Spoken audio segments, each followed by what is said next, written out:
మర్చిపోతే ఎట్లా? మర్చిపోతే ఎట్లా?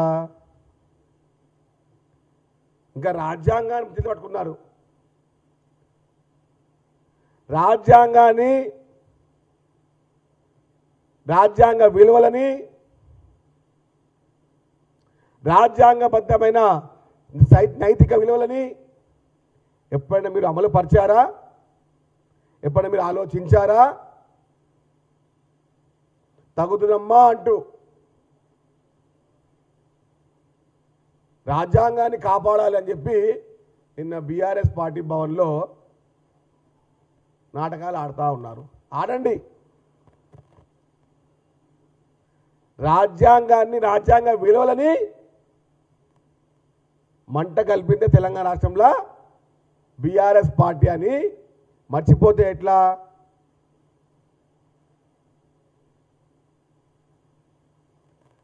దుర్మార్గమైన రాజకీయం చేసినప్పుడు బీఆర్ఎస్ పార్టీ 10 ఏళ్ళు దుర్మార్గమైన రాజకీయం చేసినారు. మేము వారి అరాచకంలో ఇసుమంతైనా చేస్తున్నామా?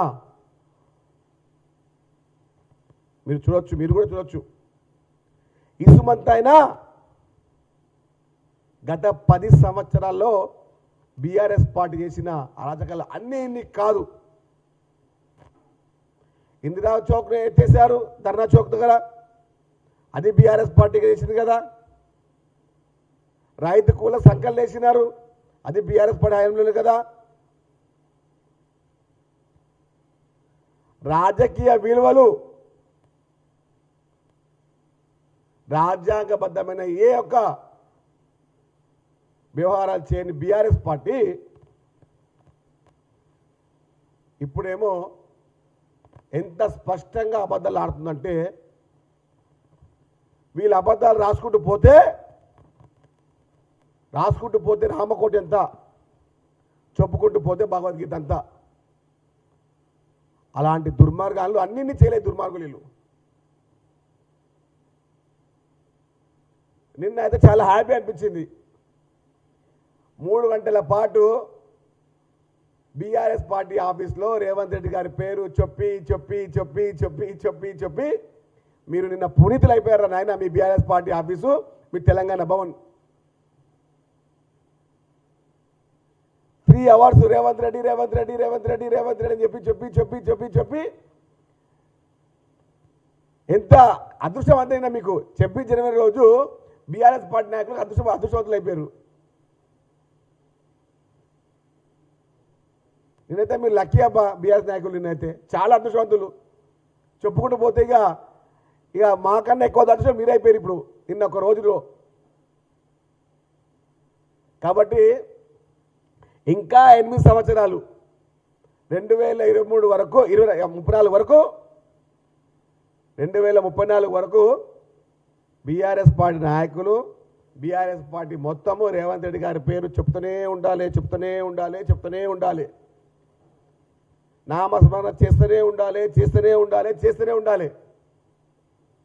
అప్పుడు కానీ మీ పాపాలు పోవు.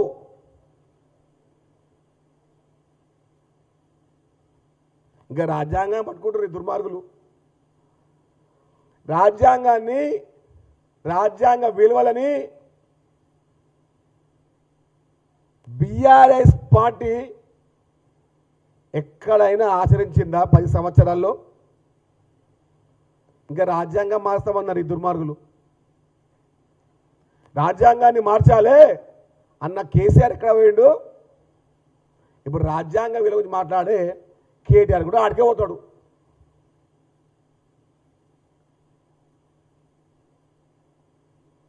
నాటకాలు రాయలు వీళ్ళు. ఇప్పటి నుంచి రవీంద్ర భారతి పార్ట్ 2 తెలంగాణ భవన్ షిఫ్ట్గా వస్తుంది అని నాకు అనిపిస్తుంది. అట్లా రవీంద్ర భారతిలో చేయవలసిన డేట్స్ ఫుల్ అయితే కదా మనం తెలంగాణ భవన్ షిఫ్ట్ చేసుకోవచ్చు. వాళ్ళ సౌలత్ కూడా ఇస్తారు అనిపిస్తుంది నాకు కూడా.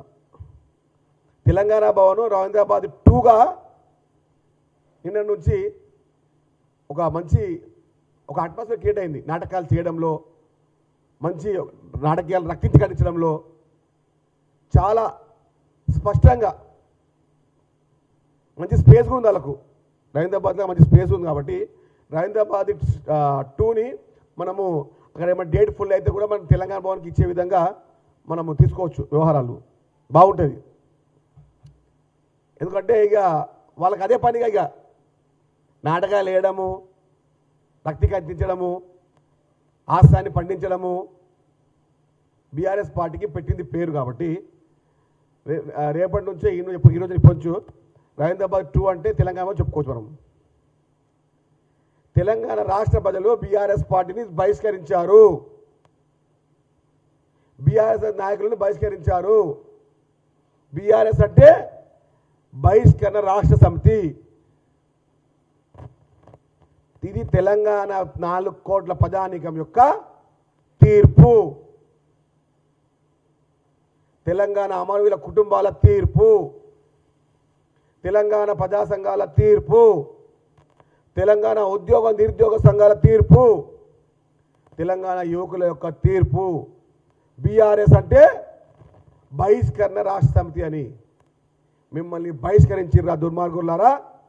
మీరు నాటకాలు తప్ప ఇంకేమి వేయలేరు. నేను ముందే చెప్తున్నాను, గతంలో చెప్పడం జరిగింది. రేవంత్ రెడ్డి గారి కాలి గోటికి కూడా కేటీఆర్ సరిపోడు. ఎగిరెగిరి పడతా ఉన్నాడు, ఎగిరెగిరి పడతా ఉన్నాడు. ఎంత ఊగినా ఉయ్యాల ఆడికే వస్తుందంట, ఎంత ఊగినా ఉయ్యాల ఆడికే వస్తుంది. ఎన్నిసార్లు అయినా కూడా కల్వకుంట్ల తారక రామారావు గారు వచ్చే ఎన్నికల్లో మీరు మాజీలు కాక తప్పదు. మాజీ మంత్రిగా, ఒకసారి శాసనసభ్యునిగా, ఇప్పుడు వచ్చే తరంలో మాజీ శాసనసభ్యులుగా కల్వకుంట్ల తారక రామారావు గారు కాబోతున్నారు. ఇది రాసి పెట్టుకోండి.